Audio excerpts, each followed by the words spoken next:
First and foremost, gobble, gobble, baby. We're about to go into Dallas. We're about to hand a nice, big, fat L to the Cowboys on their day, by the way. On their day. The Cowboys always play in Dallas on Thanksgiving. Go into Jerry's World, hijack that place, kick our feet up, eat their turkey, and leave, Steve. Seen some people talking about maybe getting Jalen Moore in there at guard, which I'm okay with, kicking the tires on that there. But I think they're going to roll with Caliendo because that's what they're comfortable with, and that's normally what the Chiefs do. We're getting ready to go into a stretch of football games that we must win, Steve, and it is not ideal replacing our top paid lineman with Mike Caliendo. We are screwed.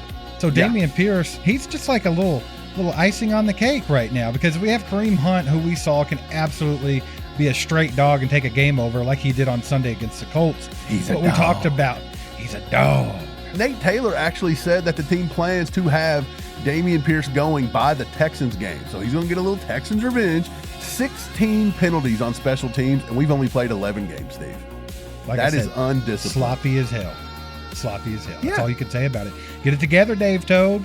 You're listening to All Chiefed Up, the podcast. Before we get the show started, do your boys a favor, hit that like button if you're enjoying any of the content. Subscribe to the channel if you haven't already. And also, hit that hype button, baby. Get horn on the hype. We challenged you to 20,000 last time, and you nailed it. So let's go big or go home on Thanksgiving and say let's go for 30,000.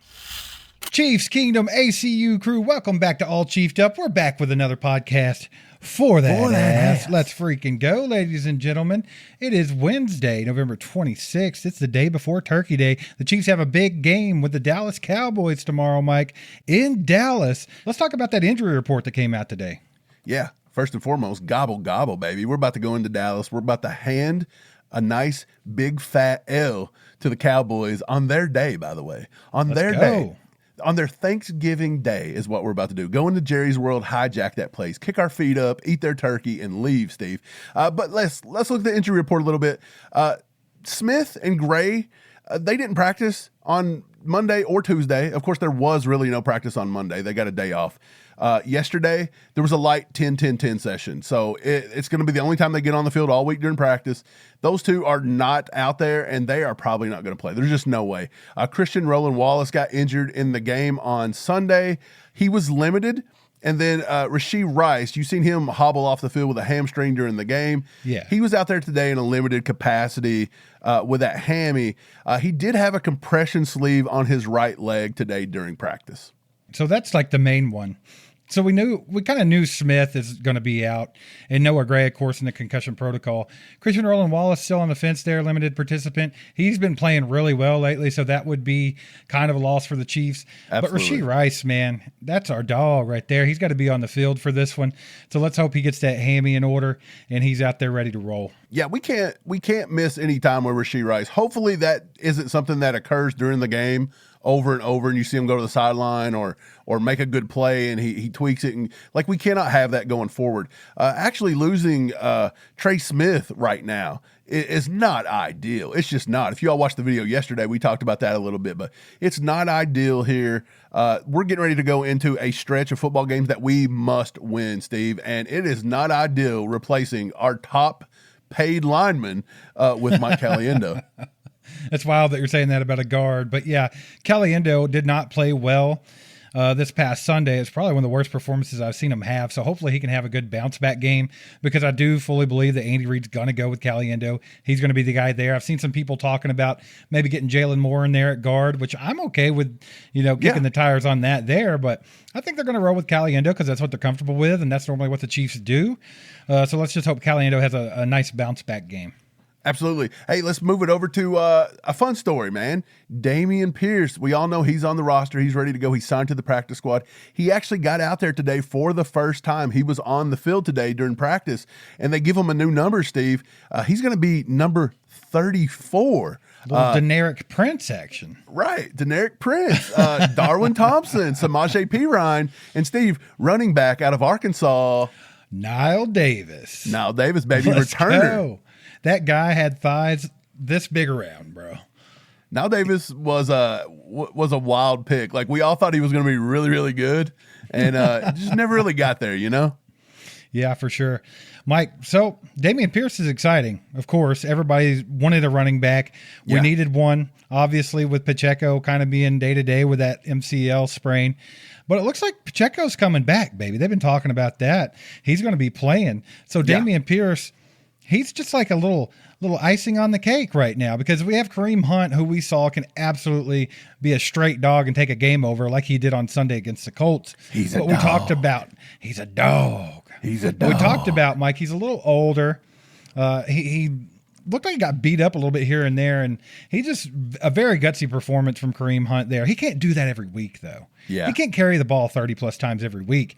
I truly, truly hope Andy Reid sticks with 30-plus carries to all the running backs, but Kareem Hunt needs some help with that. And then, of course, Pacheco, we don't know how he's going to come back off the injury. If you remember last year, the broken ankle, he didn't bounce back all that quickly. So we'll see how that goes with this knee issue. I think Dameon Pierce was a nice little signing to have some insurance at that position. I love the Dameon Pierce signing. Look, Andy Reid said he'll see what happens. He'll play it by ear. He'll see what's going on, blah, blah, blah. I think you got to take all that Andy Reid says with a big grain of salt. Every time he's asked about Elijah Mitchell, he says he loves him and he's fine. And then we haven't really seen any Elijah Mitchell. And when he got an opportunity, exactly. Who are we talking about? Nobody even knows this guy. So look, it is what it is. I think Kareem Hunt, though, you got to get somebody in there to help him going forward. Pacheco's going to be a big one this week. I think Pacheco's going to be decent. I think he's going to get between 10, 12 carries this week. I really do. I don't think they're going to ease him in that slowly. And I think he'll be decently effective. Pacheco, I don't think will let that MCL bother him any. But Nate Taylor actually said that the team plans to have Dameon Pierce going by the Texans game. So he's going to get a little Texans revenge. That's on December 7th, and that's going to be about 12 days since we signed him, Steve. And if you remember, Kareem Hunt was signed last year in 2024, and he got 12 days, and then he got to make a start in week 4 versus the Chargers. He actually come out in his first start and got 14 carries for 69 yards. So to me, I feel like maybe we could see a repeat of that. I would love to see a repeat of that and see Dameon Pierce come in and get a roll right off the bat. Now, he doesn't know the playbook as well as Kareem Hunt probably does. Right. But I do think it'd be nice to get him out there and going as early as we can, right? Give him some opportunities. Just see what he has to offer to the Chiefs, man. I'm so tired of them signing guys mid-season and them never really getting a chance. So I hope that we can see him, especially against the Texans. That's perfect, right? Little hometown reunion. He can go out there and kick some ass. I think he would love to do it. But yeah, I think we'll see him around then, and I'm hoping that we get to see a healthy dose of him right off the rip and see what he can do for the team. I do too. Let's shift it over to special teams, Steve. Special teams has been a huge talking point this week because they didn't do themselves any favors last week. You seen Dave Tobe take a shot at Donald Trump and tell him he didn't know what he was watching. And a lot of people was like, hey, Dave Tobe, I don't know what you're watching either because your special teams unit sucks. You guys suck. Yeah. So, look, there's a little back and forth. The special teams has been in the spotlight all year, but Butker seems to have bounced back from his early season struggles. But what's not bounced back is the entire special teams unit, and in particular, Nico Remigio, Steve. What do you think about this special teams unit right now? And do you think Nico needs to pick it up or he's in danger of losing a roster spot? Or do you just think Dave Tobe's going to be way too set in his ways to do anything like that? Dave Tobe is just as stubborn as Andy Reid or worse. We saw him repeatedly put Sky Moore on the football field. When we figured out, hey, this kid's never returned punts, he can't catch a punt, but we're going to keep putting him out there almost to a detriment to his entire career. Like, you killed that kid's confidence right off the rip and just kept going at it. So he's very, very stubborn. And I think that's exactly how he's going to be here. Nico Remigio is not going anywhere this season. Now, it could be very telling of what they do in the offseason when it's time to come around to that 53-man roster cuts. And they're like, hey, we put Nico on here last year as part of the 53-man roster. He didn't even perform kick returning, and he doesn't offer anything in the offense. So what's the point? So I think that's where Nico is probably on the ropes. He needs to do something, but it's not Nico Remigio per se. I think the special teams unit altogether, you've seen it on kick returns, punt returns. They're just very, very sloppy. Dave Tobe's crew is very sloppy. They're getting a lot of penalties, making a lot of boneheaded plays. I hate the fact that they always filled punts inside the 5. Yes. We have the worst field position every freaking time we have the football because they've made some slap nut decision on a punt return. And I just think it's a detriment to the team as a whole. Like, being able to flip the field or give your guys good field position, that's huge to a team. Like, special teams can really swing games. And so far, they've put us in a hole almost every week. So I think Dave Tobe has a lot of work to do. I just don't know if he'll do it. Yeah, same. They're 30th in punt return DVOA, which is right near the very bottom. They're 28th in yards per punt return, which is just atrocious. I think Nico Remigio right now is only averaging 7 yards per punt return. Whew. Like, we can't have that. That's horrible. Burning the world down, baby. And then, like you said, he's filling it inside the 10. He's filling it inside the 5. It's just ridiculous. We're 9th in yards per kick return. So that one's not too bad. 20th in kick return yards allowed. So that's bottom half of the league. 29th in extra point percentages made. So Butker has missed a few of those on the year. Yeah, and they got blocked. And then 12th in field goal percentage made. And Butker has fought himself back there. He was 5 for 5 on Sunday. Right. But this is the big one, and you mentioned it. 16 penalties on special teams, and we've only played 11 games, Steve. Like that I said, is undisciplined. Sloppy as hell. Sloppy as hell. That's Yeah. all you can say about it. Get it together, Dave Tobe. You ain't got much time. Mike, you know what time it is? It's time to get into these Zarda BBQ hot picks of the week. Let's go. Thanksgiving is finally here. It's time for good food, good friends, family, and football. And in partnership with DraftKings Sportsbook, we have some amazing news. The countdown is on, Missouri. The big play is coming. Be amongst the first to get in on the action when DraftKings Sportsbook officially goes live. So what's your favorite part of Thanksgiving? The turkey? The sides? Or maybe it's the news that now you can take part in same-game parlays, props, and even daily fantasy. We think Showtime will be dropping dimes and indulging in turkey legs when it's all said and done. So bring on all the props. New Missouri customers, sign up today and score $300 in bonus bets once we're live using our promo code ACU. With DraftKings, the crown is yours.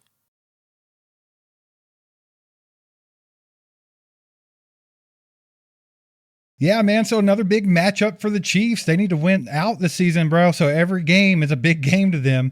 It's not going to change from week to week. And here we are on Thanksgiving watching the Chiefs play the Cowboys in Dallas, Mike. Well, here's what we know. We know what Kansas City has done well so far this season. I know that the offense tends to struggle at times, but they do have top-tier efficiency in the league right now. They're scoring 25.4 points per game, and they actually have a high red zone touchdown rate, even considering last week they were atrocious in the red zone. Their third and fourth down conversion rates are super strong. They sustain drives. And then on the flip side, the defense, man, they're only allowing 18.1 points per game, which is one of the best in the entire NFL.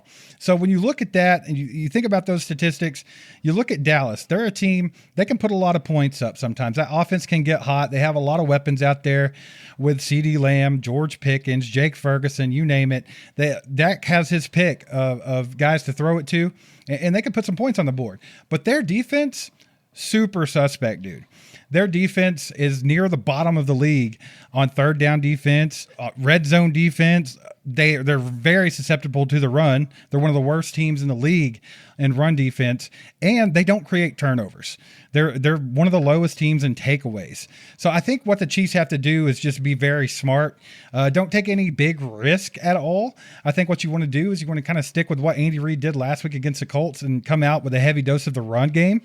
And just pound them into oblivion, man. Eventually, we'll open that pass up. Pat's probably going to have a big game. This is his first game back in Dallas, baby. So he's going to have a lot of fans, a lot of friends, family in the stands supporting him. And I think if they stick with that run game, Mike, they can open up the pass like they did last week. Pat passed for 352 yards last week. Granted, he didn't cash in on any of them inside the red zone. I think that takes a turn this week, man. With Dallas's defense being so suspect, I think that you're going to see a lot of passing yards from Pat. I'm looking to see him over 300 yards again, but I think he's going to have 3 touchdowns this week. And then, of course, I think we'll have a rushing touchdown from either Isaiah Pacheco or Kareem Hunt. And then, of course, a field goal from Butker. And that's going to put the Chiefs at 31 points, Dallas at 20. I'm going to give them just a little bit over the points per game that we've allowed so far, just because they do have a strong offense and they're at home. But I still think the Chiefs will win this one. I don't think it's going to be particularly close. I don't think it's going to be a blowout, but I do think the Chiefs will stay in control the whole game and kind of clock control, run the football strong like they did last week. Okay, so the Cowboys have the 29th ranked defense, Steve. You mentioned that. I think that's a big factor. Deron Bland was a Defensive Player of the Year candidate last year, but this year he's barely above a 68 in PFF coverage. Donovan Wilson, Malik Hooker, Kalen Carson, they're all listed as questionable. The pass rushers, Ezeruke, Dante Fowler, they're both questionable. Jadeveon Clowney's questionable. Quinnen Williams, who they just got in a trade, might be the healthiest guy on their defense right now. And that's going to be a good matchup versus Caliendo. He could eat his lunch. But I'll say this. The Dallas Cowboys play zone a lot. They right now are the 11th most out of any defense playing zone 70.6% of the time. They only play man-to-man coverage 31st in the league, only 19% of the time. And the Chiefs usually seem to struggle beating man-to-man matchups. So it would be nice to see a team maybe stay in a zone more than man-to-man. Patrick Mahomes in zone coverage, he does pretty well. He has about a 69% completion percentage. He averages about 8.1 yards average depth of target. He's first in EPA in zone. He's first in pass DVOA. So, I mean, he's got pretty good success rate there. This year, he struggled at times versus zone. I will say that, but he struggled a lot more in man-to-man. He's only throwing about 57% completion percentage in man-to-man, 19th in EPA, and then 27th in pass DVOA. So he's not doing as well in man-to-man as he's doing during zone. I think another advantage for Patrick Mahomes, Steve, is that he's playing in Jerry's world. He's playing on a dome. Patrick Mahomes' career numbers inside of a dome are pretty wild. He's 14-1. He has about a 71 completion percentage with 34 TDs to 7 interceptions and about 108 pass rating. That's pretty crazy. He also averages about 322 yards a game. So I think with knowing all of that and everything we got going, I think the Chiefs are going to win this one. And I'm going to say Chiefs win 30-24, which is pretty close to what you said, actually. Right. I think Mahomes is going to build off of his fourth quarter performance there versus the Colts last week. I think he really turned it on in the fourth. And barring no setbacks for Rashee Rice's hamstring, I think he's actually going to continue what he started to do there late in the third and in the fourth. Yes, sir. I'll go ahead and say Mahomes goes for 300 plus and 2 tutties. I think Pacheco will come back this week and get 10, 12 carries. I do think Andy's not going to ease him in that much. I think he'll give him the carries because he has to. Why? Because Kareem Hunt had a big workload last week, and this is a short week. So I think Pacheco's going to have somewhere around the 50-yard mark. And I also think Xavier Worthy might have a nice game. We've not seen him step up for a few weeks, and I just don't think they're using him properly. I think maybe on a short week, since he's a receiver he's getting back to being decently fully healthy, and I think they can use him here. I think his speed can work here. I think he's actually going to get in the end zone this week. But ultimately, I'm going to give Mahomes the MVP on the day per usual. I mean, if the Chiefs win a game, Steve, it should be Mahomes every time. So I'm going to say Chiefs 30-24 and give the MVP to Patrick Mahomes, baby. Let's get this win. All right, y'all, get down in the comments. Let us know what your score predictions are. We always like checking them out. Also, if you notice Mike's really sexy hat he's wearing over here, you might want one of those. Get over to merch.allchiefedup.com. Right now, it'll automatically be applied to your cart, our Black Friday deal, and you'll get free shipping on any order over there. So go check it out and support your boys. That's going to wrap it up for today. Thanks for liking, subscribing, sharing this with a friend.